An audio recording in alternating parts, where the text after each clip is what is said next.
اعوذ باللہ من الشیطان الرجیم بسم اللہ الرحمن الرحیم الحمد للہ الذی علی ما انعم وله الشکر علی ما الحم ثم الصلاة والسلام علی اشرف الانبیاء والمرسلین سیدنا و نبینا و مولانا ابی القاسم محمد اللہم صلی علی محمد وآل محمد اللہم کل ولیک الحجۃ ابن الحسن صلواتک علیہ وعلی آبائہ فی ہذہ الساعة وفی کل الساعة ولیا وحافظا وقائدا وناصرا ودلیلا وعینا حتی تسکنہ ارضک طوعا وتمتعہ فیہا طویلا برحمتک یا ارحم الراحمین۔ فقد قال اللہ تبارک و تعالی فی القرآن المجید والفرقان الحمید وقولہ الحق وہو اصدق الصادقین۔ بسم اللہ الرحمن الرحیم۔ یا ایہا الذین آمنوا اتقوا اللہ وکونوا مع الصادقین۔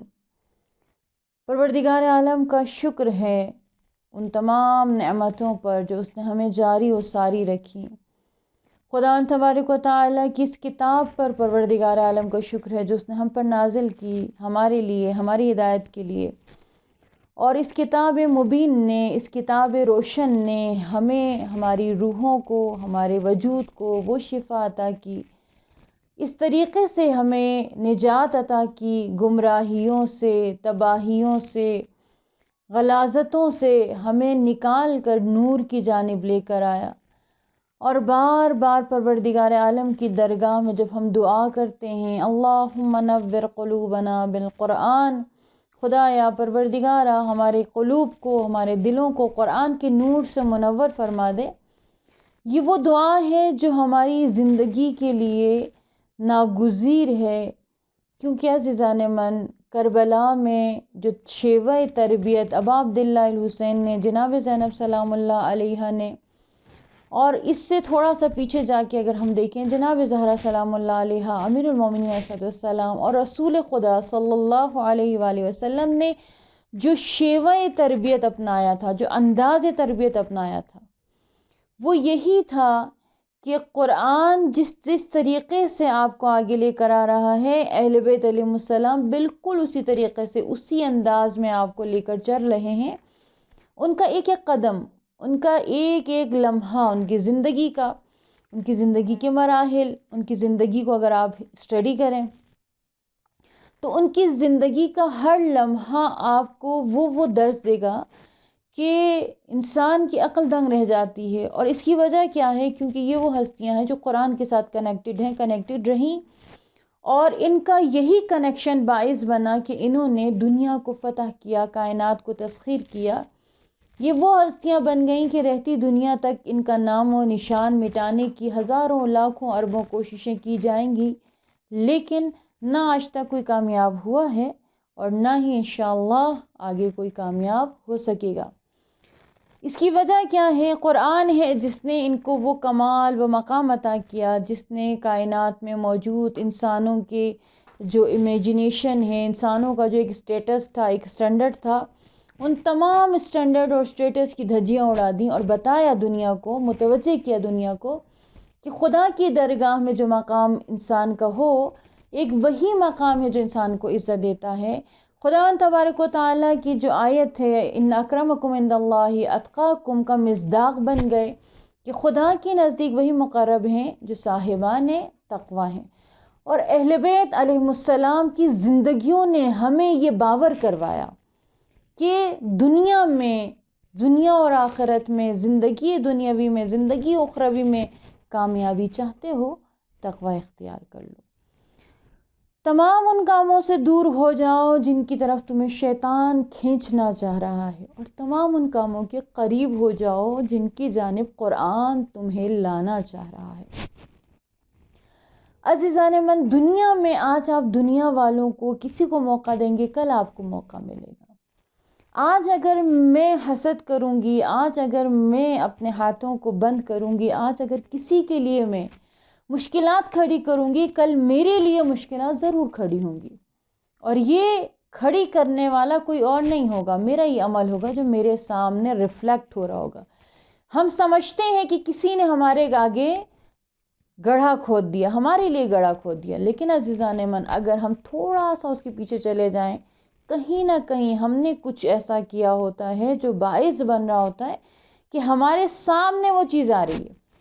اسی طریقے سے نیکی ہے، آپ نیکی کرتے ہیں، خیرات کرتے ہیں، اس کے بعد آپ بھول جاتے ہیں، لیکن خدا نہیں بھولتا، پروردگار عالم آپ کی ان نیکیوں کو نہیں بھولتا، آپ کے ذرے ذرے برابر جو اعمال ہیں ان کی بھی جزا آپ کو مل رہی ہے۔ کہتے ہیں کہ ایران میں آغا علی اکبر نہاوندی مشہد میں ہوا کرتے تھے، بہت بڑے عالم فقیہ، مشہد میں امام رضا علیہ السلام کے حرم میں امام جماعت تھے۔ کہتے ہیں کہ تشریف فرما تھے نماز کے لیے، تو مشہد میں جو امام رضا کے حرم میں خادم تھا، اس نے دیکھا آیت اللہ بروجردی آئے ہیں۔ اس زمانے میں آیت اللہ بروجردی اتنے مشہور عالم نہیں تھے جتنے بعد میں ہوئے۔ فرماتے ہیں کہ اس خادم نے آ کے بتایا کہ آغا علی اکبر، آغا بروجردی آئے ہیں اور پیچھے بیٹھے ہیں، انہیں میں نے دیکھا ہے۔ کہ آپ کیسے پہچانتے ہیں؟ انہیں خادم نے بتایا کہ میں انہیں جانتا ہوں کیونکہ میرا تعلق بھی اسی علاقے سے جہاں سے ان کا ہے۔ فرماتے ہیں کہ اچھا مجھے لے چلو۔ آغا علی اکبر نہاوندی جو امام جماعت ہیں اٹھ کر تشریف لاتے ہیں اور آیت اللہ بروجردی سے کہتے ہیں کہ آپ اٹھیے اور تشریف لائیے، اور کتنے دن آپ یہاں پہ رہنا چاہتے ہیں مشہد میں؟ انہوں نے کہا کہ میرا 10 دن کا اسٹے ہے مشہد میں۔ تو انہوں نے کہا بس یہ 10 دن جب تک آپ یہاں پہ ہیں، امام رضا علیہ السلام کا آپ کو واسطہ ہے، آج سے نماز جماعت آپ پڑھائیں گے جب تک آپ وہاں پہ موجود ہیں۔ آغا بروجردی پریشان ہوئے، کہا کہ نہیں میں ایسا نہیں چاہتا، آپ پڑھائیں کیونکہ آج تک آپ پڑھا رہے ہیں۔ انہوں نے کہا میں نے بہت پڑھائی ہے، اب آپ کی باری، آپ آئیں، ان 10 دنوں میں آپ کے پیچھے پڑھوں گا اور آپ آگے پڑھیں گے۔ کہتے ہیں کہ آغا بروجردی نے نماز پڑھائی، 10 دن انہوں نے نماز پڑھائی اور آغا علی اکبر نہاوندی ان کے پیچھے نماز پڑھتے رہے۔ وقت گزر گیا، 10 دن گزر گئے، وہ آتے تھے پیچھے نماز پڑھتے تھے۔ یہ کیا بتا رہا ہے عزیزان من؟ یہ تربیت ہے، اہل بیت علیہ السلام کے دکھائے ہوئے راستے پر چل رہے ہیں، اور اس کا جو ریفلیکشن ہے، اس کا جو اثر ہے ان کی زندگیوں میں کیسے پڑے گا، یہ ہم نے دیکھنا ہے۔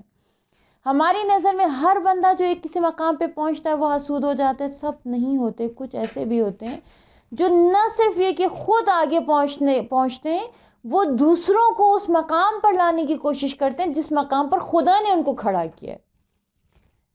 بہت بڑا مقام ہے کہ امام رضا کے حرم میں امام جماعت کے اوپر فائز ہیں، اور آپ کسی اور عالم کو اپنی جگہ دے رہے ہیں کہ آپ تشریف لے آئیں۔ فرماتے ہیں کہ وقت گزر گیا، ایک وقت ایسا آیا کہ آغا علی اکبر نہاوندی نجف پہنچے، مغرب کا وقت قریب تھا، جماعت تیار ہو رہی تھی، جگہ نہیں ملی تو وہ دروازے کے پاس ہی بیٹھ گئے نماز پڑھنے۔ کہتے ہیں کہ ایک خادم جو تھا وہ وہاں پہ بیٹھا ہوا تھا، جو لوگوں کو آگے پیچھے کر رہا تھا، اس نے آیت اللہ اکبر علی اکبر نہاوندی کو دیکھا۔ انہوں نے جا کے جو نجف میں امام علی صلی اللہ علیہ وسلم کے حرم کے امام جماعت تھے اور بہت بڑے فقیہ تھے، فقیہ کل فقیہ تھے، اور ان فقہا میں سے تھے جن کے بارے میں کہتے ہیں کہ عراق کا بادشاہ کئی دفعہ ان کے دروازے پر آیا اور ملاقات کا شرف حاصل کرنے کی کوشش کی، لیکن آغا اصفہانی نے اس کو ملاقات کرنے کی اجازت نہیں دی۔ یعنی ایسے باعمل عالم تھے، ایسے باعمل فقیہ تھے کہ جو کبھی بھی بادشاہت اور ان چیزوں سے خوف کھانے والے نہیں تھے۔ خادم نے آ کے بتایا کہ آغا علی اکبر نہاوندی ہیں اور میں نے انہیں دیکھا ہے، وہ دم در بیٹھے ہیں، دروازے کے قریب بیٹھے ہیں نماز جماعت پڑھنے۔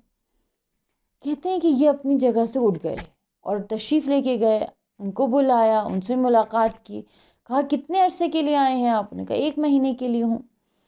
تو انہوں نے فرمایا کہ بس آج سے 1 مہینے تک جب تک آپ نجف میں ہیں آپ میری جگہ نماز جماعت پڑھائیں گے۔ تو انہوں نے فرمایا کہ آغا نہیں، ایسا نہیں ہو سکتا، آپ یہاں پہ نماز جماعت پڑھاتے ہیں اور آپ سے آگے نہیں کچھ نہیں ہوتا۔ حضرت علی صلی اللہ علیہ وسلم کا میں تمہیں واسطہ دیتا ہوں، جس کے مزار پر تم اس وقت کھڑے ہو، آج سے تم میری جگہ پر نماز پڑھواؤ گے۔ کہتے ہیں کہ آغا علی اکبر نہاوندی کو انہوں نے مجبور کیا، وہ آ کے نماز جماعت کے مقام پر محراب میں آ کر کھڑے ہو گئے۔ فرماتے ہیں کہ میں وہاں پہ کھڑا ہوا تھا کہ نماز جماعت پڑھاؤں، میں نے اچانک کیا دیکھا، میری آنکھوں نے ایک ایسے نور کا مشاہدہ کیا کہ جو نور میری آنکھوں کے پاس سے اٹھ کر حرم حرم امیر المومنین صلی اللہ علیہ وسلم کے گنبد تک جا رہا تھا، اور میرے کانوں نے ایک آواز سنی۔ وہ آواز کیا کہہ رہی تھی؟ علی اکبر نہاوندی، یاد ہے تمہیں؟ تم نے کسی کو اپنی جگہ دی تھی، آج میں نے تمہیں اپنے حرم میں وہی جگہ دلوائی جو تم نے کسی اور کو دی تھی۔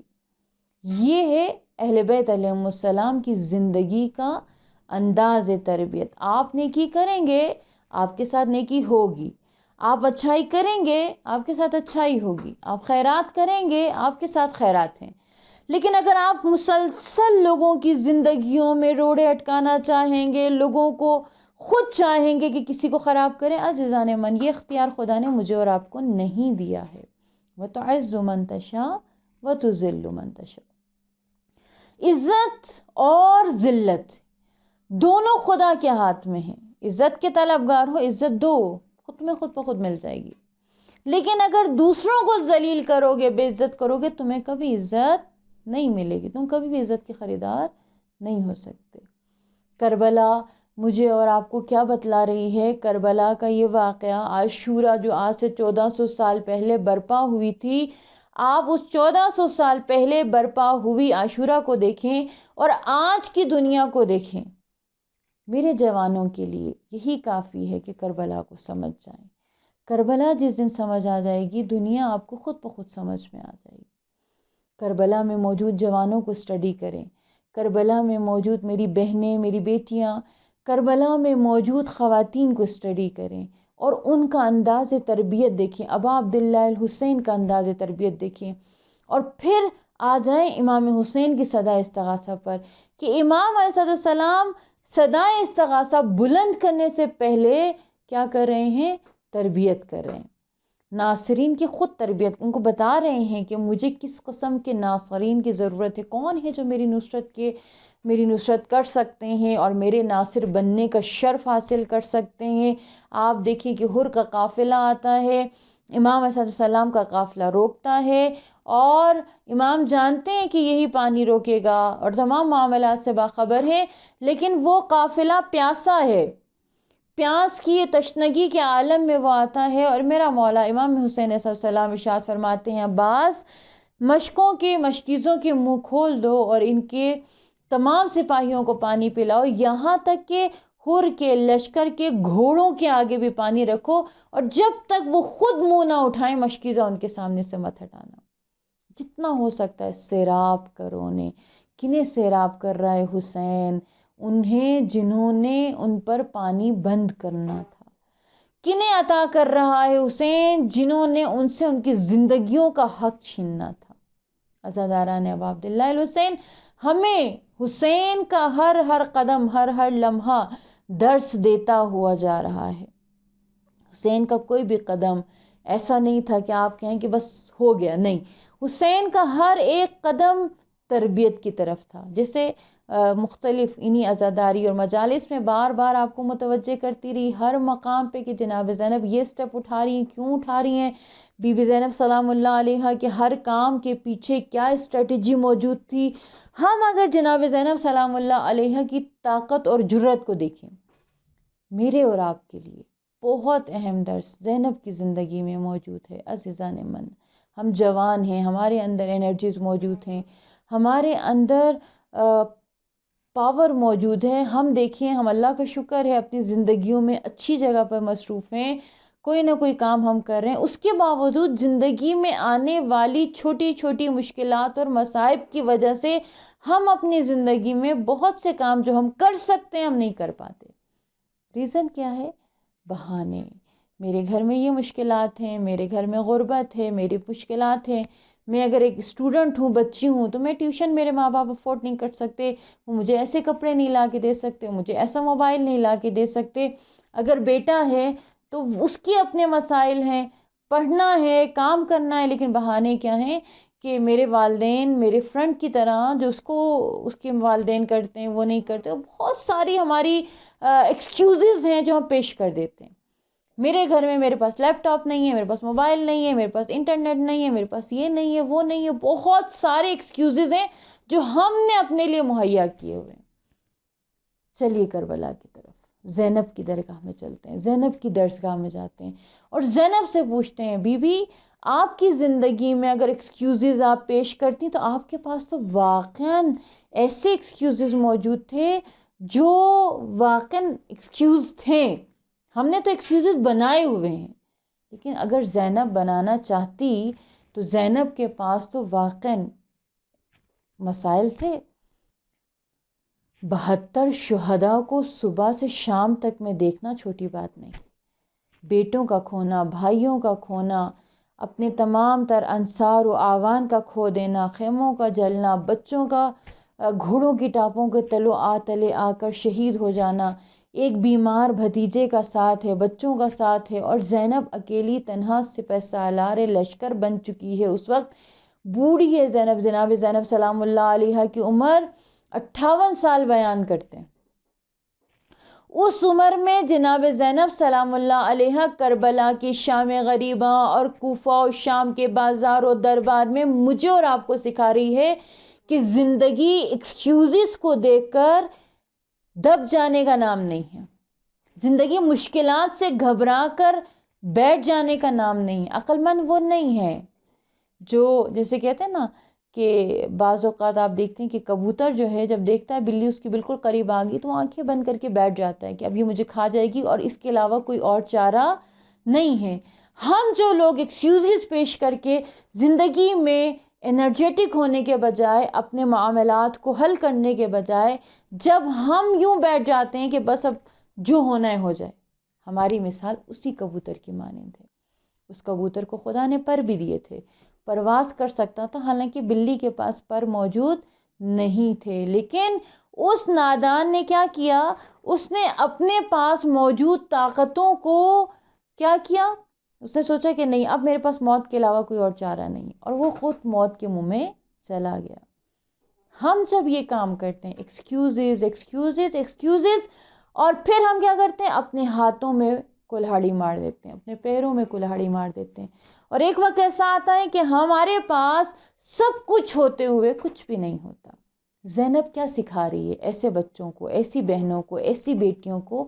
زینب کا جو درس ہے، زینب کا جو شعار ہے، زینب جو پریکٹیکلی کر کے آپ کو دکھا رہی وہ یہ ہے کہ زندگی میں ایکسکیوزز کو دیکھ کے، پریشانیوں کو دیکھ کے، مشکلات کو دیکھ کے کمزور نہیں پڑنا، بلکہ تمہاری طاقت دگنی ہو جانی چاہیے۔ چھوٹی سی اگزامپل میں آپ کو دوں گی، مثال کے طور پہ آپ کے لان میں، آپ کے باغ میں موجود ایک درخت ہے، ایک پودا ہے۔ جب وہ پودا کمزور ہونے لگتا ہے، اس کی جڑیں کمزور ہونے لگتی ہیں، اس کا تنا کمزور ہونے لگتا ہے، آپ دیکھتے ہیں کہ وہ مرجھا رہا ہے، آپ فوری طور پر کیا کرتے ہیں، اس کے اندر موجود ان کمزوریوں کو دیکھ بھال کے ذریعے اس کو حل کرنے کی کوشش کرتے ہیں تاکہ وہی کمزور تنا طاقتور بن جائے۔ بالکل اسی طریقے سے جب ہماری زندگی میں ہمیں ایکسکیوزز پریشان کرنے اور کمزور کرنے لگتے ہیں، ہماری اسٹریٹجی اور ہمارا ریئیکشن یہ ہونا چاہیے کہ فوری طور پہ خود کے ان کمزور حصوں کو اسپیشل توجہ دیں، طاقت، تاکہ ہم طاقت پکڑیں اور دنیا کو بتلائیں کہ دنیا میں کوئی ایکسکیوز ایسا نہیں ہے جو میرے قدم روک سکے، کیونکہ میرے پاس زینب اور زہرا جیسی شخصیات موجود ہیں۔ جناب زینب اور جناب زہرا سلام اللہ علیہ دونوں کی زندگیوں سے ایک اور تو تربیت ہم نے لی ہے، اور ان کی کنیزوں نے لی تھی اور اس کو فالو اپ انہوں نے کیا، تو وہ دیکھیں کس مقام پہ پہنچی، اور مجھے اور آپ کو بھی لینے کی ضرورت ہے۔ ایک اور درس، ایک اور پوائنٹ جو جناب زینب سلام اللہ علیہ اور جناب زہرا کی زندگی کو جب بھی میں مطالعہ کرتی ہوں اور میں متوجہ ہوتی ہوں، وہ یہ ہے کہ ان دونوں شخصیات کی زندگی میں ہمیں نظر آ رہا ہے کہ یہ اپنی زندگی میں موجود، ان کی زندگیوں میں بہت ساری مشکلات ہیں۔ جناب زینب سلام اللہ علیہ وہ بیوی ہیں جن کے بارے میں کہتے ہیں ام المصائب ہیں، مصائب کی ماں ہیں، اتنی مصیبتیں ان پہ آئی ہیں، کہتے ہیں کہ صبر جو جناب زینب نے کیا ہے، صبر بھی ان کو سلام کرتا ہوگا کہ جناب زینب جیسا صبر کوئی نہیں کر سکتا تھا۔ وہ صابرہ بی بی، ہم دیکھتے ہیں ان کی زندگی میں مصیبتیں آتی جا رہی ہیں، اور جناب زینب سلام اللہ علیہ کیا کر رہی ہیں؟ ان مشکلات اور مصیبتوں کو سہنے کے باوجود، نیگیٹیوٹی میں جانے کے باوجود، بجائے نیرو مائنڈڈ ہونے کے بجائے، منفی پہلوؤں کو سوچنے کے بجائے، زینب ہر جگہ پہ مثبت پہلو نکال رہی ہے۔ اور اسی لیے ہم دیکھتے ہیں ابن زیاد کا دربار ہے، ابن زیاد کہتا ہے کہ تمہارے بھائی کو خدا نے قتل کر دیا، اور میری بیوی کیا جواب دیتی؟ ایک جملہ کافی ہے زینب کی انرجیز کو بتانے کے لیے، اور مجھے اور آپ کو اپنی زندگیوں میں زندہ کرنے کے لیے۔ ہم جو چھوٹی چھوٹی مشکلات کی وجہ سے اپنے آپ کو ختم کر دیتے ہیں، اپنے آپ کو مار دیتے ہیں، میری زندگی میں یہ مشکلات ہیں، اور اتنی مشکلات کو یاد کرتے ہیں کہ وہ ایک رائی کے برابر مشکل ہوتی، وہ پہاڑ بن جاتی ہے۔ لیکن زینب کی زندگی میں پہاڑ جیسی مشکلات آئی تھیں، اور وہ ابن زیاد کے دربار میں، ابن زیاد کے سامنے کھڑی ہو کر میری بیوی کیا جواب دیتی ہیں؟ ما رأیت الا جمیلا، ہم نے خدا سے خوبصورتی اور حسن کے سوا کچھ نہیں دیکھا۔ کون کہہ رہی ہے؟ زینب اپنے ارد گرد سے سیکھ رہی ہیں۔ جناب زینب نے یہ جملہ کہاں سے سیکھا؟ عالمہ غیر معلمہ تھی، انہیں کسی استاد کی ضرورت نہیں تھی، لیکن وہ کہاں سے سیکھ رہی تھی؟ کبھی علی مرتضیٰ کی آغوش سے، کبھی رسول خدا کی آغوش سے، کبھی زہرہ مرضیہ کی آغوش سے، حسن و حسین کے ساتھ رہ کر جناب زہرا زینب سلام اللہ علیہ سیکھ رہی ہیں۔